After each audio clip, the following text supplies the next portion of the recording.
Hey guys, I wanted to talk to you guys tonight about something that I have recently learned about in the past several months that can really affect the way your horse travels and actually cause the development of some pretty serious issues. I am not a vet, so I can't guarantee these things. There have just been a lot of observations made, some studies that have shown that frequent toe first landings can actually contribute to the development of navicular disease or navicular syndrome, however you want to call it. The thing I want to talk about to you guys is deep sulcus thrush. And so I'm going to take you over to Blitzen and I'm going to show you what I'm talking about.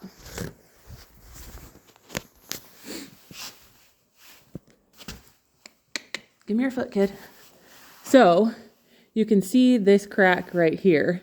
And in Blitzen, I've been working on this for a long time, so it's not quite as prominent, but you can see how the crack goes all the way up here into her heel bulbs.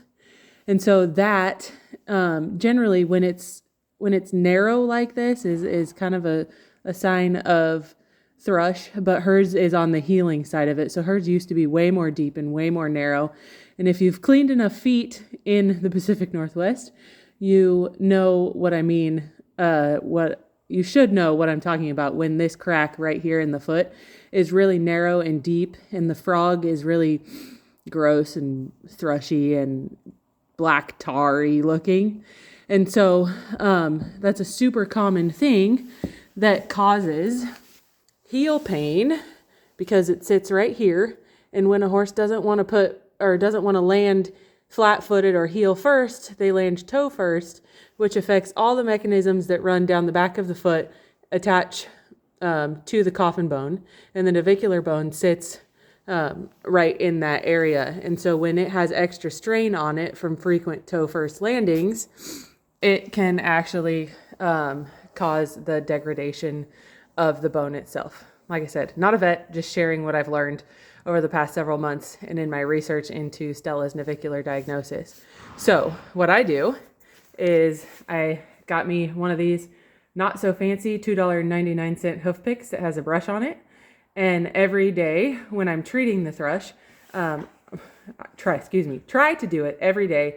I try to pick feet, brush out all the excess, and then I take this spray bottle. It's just a 16-ounce bottle. I just refilled it, so I'm waiting for it to dissolve. But I put a tablespoon of zinc sulfate powder. You can buy it on Amazon. And then I just mix it with water. So a tablespoon of zinc sulfate mixed with 16 ounces of water. Shake it up really good. Put it in a spray bottle.